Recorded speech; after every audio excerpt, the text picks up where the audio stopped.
jou daaglikse CLF inspirasie. Die Here help. Hulp kom net van die Here af. Psalm 3 vers 9. Hierdie psalm word ook 'n psalm van Dawid genoem.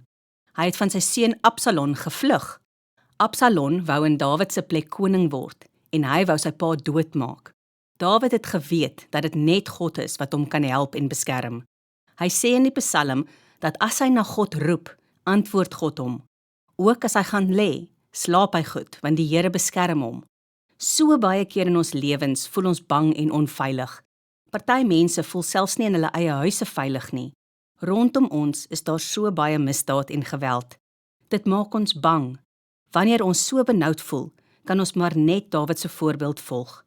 Roep na God om hulp. Hy sal ons help en veilig hou.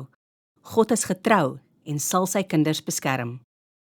Kom ons bid saam. Here, dankie dat U my hoor as ek na U roep.